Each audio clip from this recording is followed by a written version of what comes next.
Excellence, Monsieur le Premier ministre, je suis Jean-Louis Tchimbalanga. En ma qualité de président de l'organisation dénommée Convergence pour l'émergence du Congo, créée depuis 2010, je profite de cette occasion qui m'est offerte afin de vous féliciter au préalable avec tout mon groupe pour votre nomination comme chef du gouvernement de la République issu de l'Union sacrée de la Nation. Ce choix que le président de la République, Excellence Félix Antoine Tshisekedi Tshilombo, a porté sur votre personne en cette période cruciale de la vie de la Nation est une marque de grande confiance afin de mettre en œuvre une gouvernance de responsabilité, d'action durable et d'irréversibilité.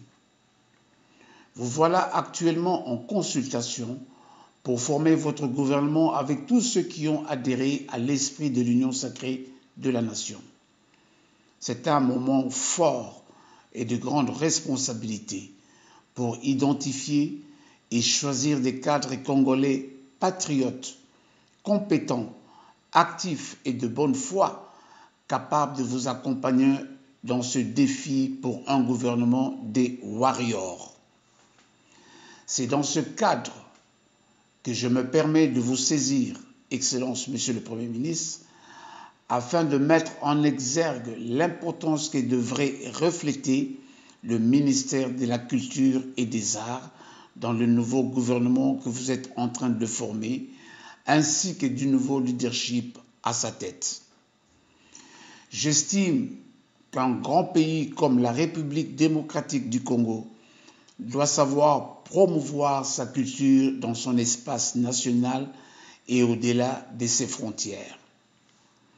Le ministère de la Culture et des Arts a été longtemps mal apprécié et mal positionné dans les dispositifs de l'État. J'estime qu'il est l'un des plus grands ministères de la République qui doit accompagner le redressement national auquel on s'attelle tous dans le processus du changement des mentalités. C'est là d'autant plus que la présidence du chef de l'État, Félix Antoine Tshisekedi Tshilombo, à la tête de l'Union africaine, est placée officiellement sous le signe de la promotion de la culture en vue de la renaissance africaine. Je pense, à mon humble avis, qu'il est temps que ce ministère puisse revêtir toute sa grandeur et son importance dans un gouvernement.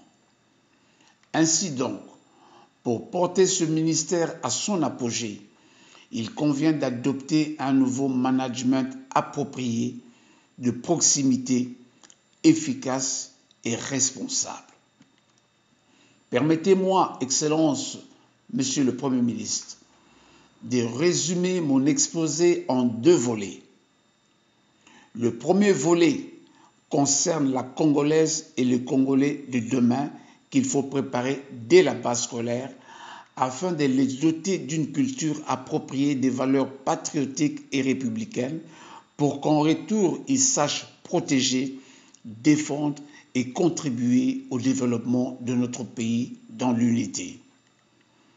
Je ne fais pas ici allusion à la culture de manière simpliste, celle qui a trait à l'identité culturelle de tout un peuple, mais plutôt à celle du développement de l'être humain dans un élan d'une nouvelle citoyenneté pour son développement, son épanouissement et son engagement personnel en tant que fille et fils de ce beau pays.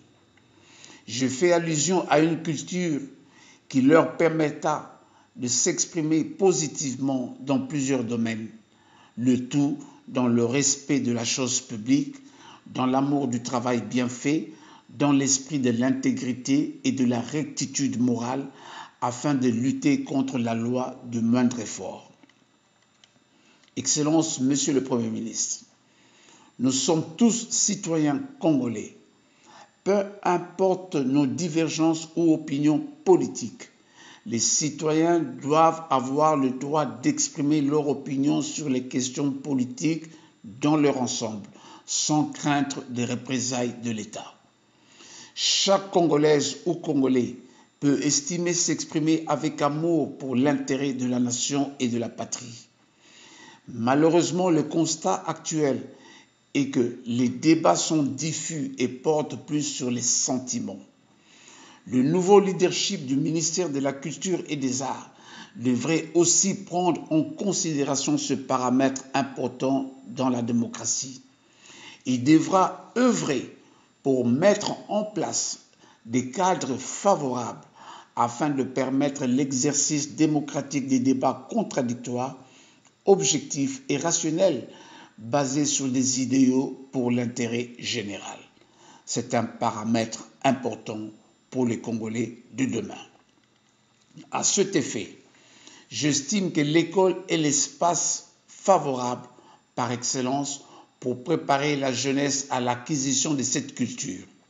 Je pense qu'il est possible que dans ce nouveau leadership, les deux ministères de la Culture et de l'Éducation nationale puissent collaborer en bonne intelligence pour insérer dans le nouveau programme scolaire des formations qui devraient préparer dans l'avenir un autre type de Congolais qui sera parlé nation congolaise par l'acquisition des valeurs républicaines.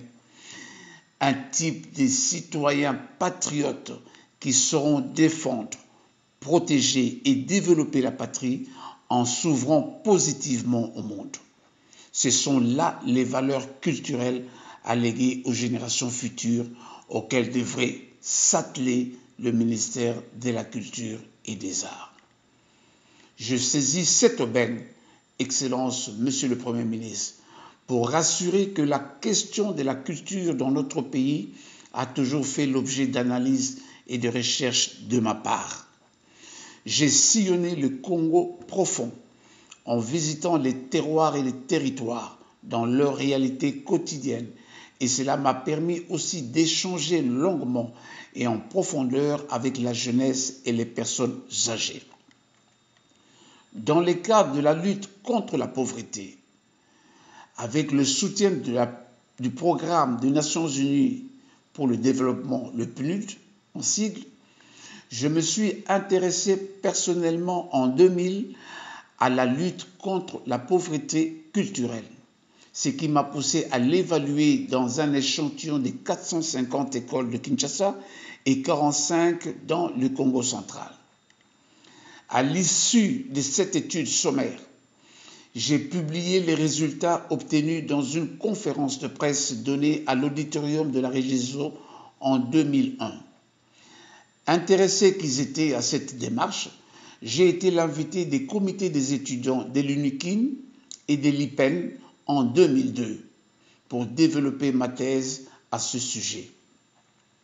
J'ai été aussi approché par l'Union de la presse congolaise qui m'a donné l'opportunité d'exposer mes analyses dans la grande salle du Grand Hôtel Kinshasa en 2002, en présence du ministre de la Jeunesse et des Sports et devant des différentes personnalités du monde des médias et de la société civile invitées. Enfin, j'ai fait des préconisations notables pour la survivance de notre culture dans un ouvrage que j'ai publié en 2006 aux éditions L'Harmattan et qui s'intitule « L'impératif d'une culture démocratique en RDC ». Le deuxième volet de mon exposé est celui d'une politique adéquate pour promouvoir et développer nos cultures musicales modernes et traditionnelles, ainsi que notre art.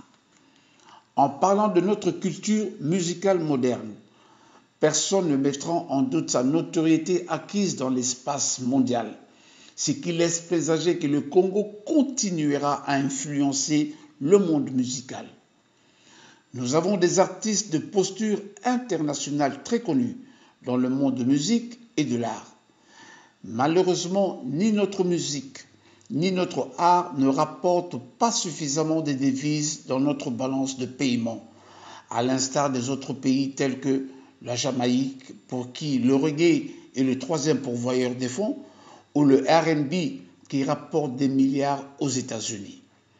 Il nous faudrait donc mettre en place une politique pour capitaliser notre musique et notre art, de manière à drainer des fonds nécessaires au trésor public. Excellences, Monsieur le Premier ministre, j'ai longuement œuvré dans le domaine culturel avec une grande partie des opérateurs culturels de la musique moderne et des danses traditionnelles du Congo. Dans le cadre de la décennie mondiale du développement culturel, qui est un programme des Nations Unies, j'ai pu enrichir mon expérience avec la mise en évidence des danses traditionnelles en créant notamment un cadre de l'intégration des Congolais par une rencontre hebdomadaire permanente qui permettait de découvrir la richesse de nos danses, nos cultures et de déguster à nos gastronomies traditionnelles variées. Et c'est là avec le soutien de l'UNESCO et en collaboration avec la Commission nationale pour l'UNESCO. À ce jour, tous nos artistes de la musique moderne et traditionnelle ont besoin d'un nouveau leadership, d'un nouveau type de management approprié, de proximité, efficace et responsable, comme je l'ai souligné plus haut, qui consacrera un sursaut qualitatif à l'appréhension du monde culturel et qui s'impliquera pour garantir leurs œuvres sur la scène nationale et internationale. Pour terminer, Excellence, Monsieur le Premier ministre, je suis convaincu que le ministère de la Culture est un des plus grands ministères dans le gouvernement. Voici venu donc le moment de le mettre en valeur pour qu'il contribue efficacement dans le développement harmonieux des Congolais pour un Congo nouveau. Pour cela, je vous offre ma disponibilité si nécessaire pour vous accompagner dans les missions régaliennes de la République qui vous sont confiées par le chef de l'État. Je suis disposé d'apporter mon expérience dans ce nouveau type de management à la tête du ministère de la Culture et des Arts pour conduire à même la politique du gouvernement en son sein. Je pourrais aussi envisager des collaborations avec des autres ministères intéressés pour encourager la diffusion des programmes éducatifs et culturels en contribuant par la même occasion au rayonnement culturel extérieur de la République démocratique du Congo. Excellence, Monsieur le Premier ministre, avec l'expression de tout mon respect patriotique.